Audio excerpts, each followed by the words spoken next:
কল্যাণ বন্দ্যোপাধ্যায় তিনি চ্যালেঞ্জ ছুড়ে দিয়েছিলেন, সেই চ্যালেঞ্জ গ্রহণ করেছেন সুকান্ত মজুমদার এবং তিনি আজকে একেবারে কল্যাণ বন্দ্যোপাধ্যায় যে খাস তালুক সেখানে তিনি চলে যান। একদম সরগরম ছিল কিন্তু আজকে শ্রীরামপুর, দুজনের বাকযুদ্ধ চলছিল, সেই বাকযুদ্ধ আজকে একটা নতুন মাত্রা পেল। আজকে সুকান্ত মজুমদার একেবারে শ্রীরামপুরের সাংসদ কল্যাণ বন্দ্যোপাধ্যায়ের বাড়ির সামনে গিয়ে একেবারে গান গেয়ে উঠলেন, যার পাল্টা জবাব এলো কল্যাণের তরফ থেকে।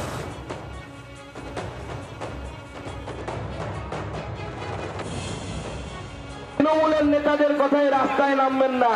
যদি ভ্যান্ডালিজম করেন, দোকান ঘর পোড়ান, বাড়িতে আক্রমণ করেন, তৃণমূলের কোন নেতার ছেলের জীবন যাবে না। সেন্টার বাহিনী নামলে করে কিন্তু গুলি চলবে, আপনার বাড়ির লোকেটার গুলি লাগবে। সুকান্তর এই বক্তব্যকে কেন্দ্র করে বিতর্কের সূত্রপাত। পাল্টা কল্যাণের চ্যালেঞ্জ, আর সেই চ্যালেঞ্জ অ্যাকসেপ্ট করেই শ্রীরামপুরে বিজেপি সাংসদ। শ্রীরামপুরে দাঁড়িয়ে কল্যাণ বন্দ্যোপাধ্যায়কে তোপ সুকান্তর, চুপ থাকেননি কল্যাণও।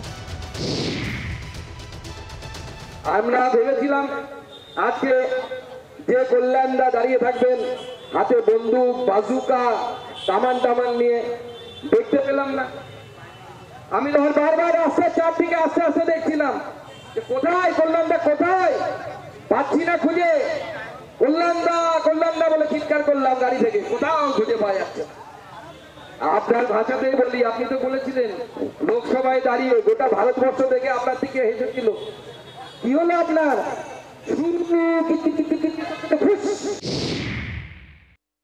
আমি আবার বলছি, এসআইআর থেকে নাম কেটে দিয়ে ও সিআইএসএফ সিআরপিএফ নিয়ে এসে শ্রীরামপুর পার্লামেন্টে একটা মানুষকে গুলি করে মারুক, সুকান্ত মজুমদারকে বাড়ি ফিরে যেতে দেব না। ওর বাবা নরেন্দ্র মোদী পারবে না ওকে বাড়ি ফিরে নিয়ে যেতে। ছুঁচো বনাম ইঁদুর বাকযুদ্ধ কল্যাণ সুকান্তর। আজকে আসার একটাই বার্তা, সেই বার্তাটা কি? যে কল্যাণ ব্যানার্জির মতো ছুটোদেরকে ভয় পাবেন না, এদের মারিয়ে যেতে হয়, এদের উপর দিয়ে যেতে হয়। উনি দুই তোকারি করেছিলেন, সেটা ওনার শিক্ষা। উনি কার কাছ থেকে শিক্ষা পেয়েছেন সেই শিক্ষা নিয়ে উনি আমাকে দুই তোকারি করেছিলেন। ওরকম ভাবে খুঁজলে পায় না। আমি তো বেকার ছেলে নই ওর মতো, আমি তো কাজ করি রে ভাই। ও তো একটা 420 বেকার ছেলে, কিছু কোনো কাজ নেই, হঠাৎ করে চলে গেছে। তুই নোটিশ দিয়ে যেতে পারছিস। কাল তো আমার সঙ্গে ইয়েতে এয়ারক্রাফটে এলো, গল্প করতে করতে, তখনও তো বলতো আরে দাদা কালকে যাচ্ছি একটা সময়, তুমি চলে এসো। আমিও চলে যেতাম, দেখতাম ওকে। ও তো সেই হিম্মত হয়নি। এরা কিছু কোনো দাম নেই। আর আমি আজকে ওকে কেন কিছু করতে যাবো? ছুঁচো মেরে হাত গন্ধ করবো কেন আজকে? আজ তো ছুঁচো মেরে হাত গন্ধ করার কোনো স্কোপ নেই, কেন করতে যাবো? লাঠির ঘা দরকার, হুঁশিয়ারি সুকান্তর, পাল্টা কল্যাণের। তৈরি হয়ে থাকুন, এখন থেকে ভোট ক্লিয়ার দিয়ে গেলাম। এই ঠান্ডা আর ডান্ডার বাণী তৃণমূলকে শোনাতে হবে।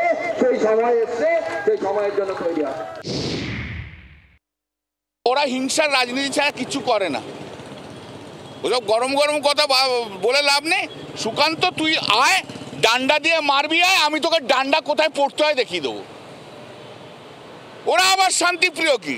ওরাই তো হিংসা ছড়ায়, ওরাই তো পশ্চিমবাংলার হিংসা ছড়িয়েছে।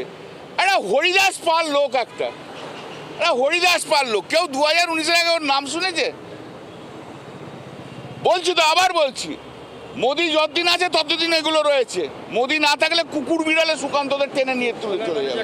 গাড়িতে নয়, বেশ কিছুটা রাস্তা বাইকে করে পাঞ্চজন্য ভবনে সভা করার কথা ছিল সুকান্ত মজুমদার। কিন্তু সুকান্ত মজুমদার বললেন ইনডোরে সভা নয়, সভা হবে আউটডোরে। কার্যত চ্যালেঞ্জ অ্যাকসেপ্ট করে হুঙ্কার ছাড়লেন সুকান্ত মজুমদার। এমনকি খেলা করতে শ্রীরামপুরবাসীকে প্রস্তুতি নেওয়ারও আহ্বান জানালেন তিনি। তবে সমস্ত কিছুই গণতান্ত্রিক উপায়ে। পাশাপাশি কল্যাণ বন্দ্যোপাধ্যায়কেও এবার পাল্টা আমন্ত্রণ জানালেন বালুরঘাটে। জি 24 ঘন্টার জন্য ক্যামেরায় দীপের সঙ্গে কমলাক্ষ ভট্টাচার্য, শ্রীরামপুর। বাংলার আওয়াজ, বাঙালির আবেগ, জি 24 ঘন্টা।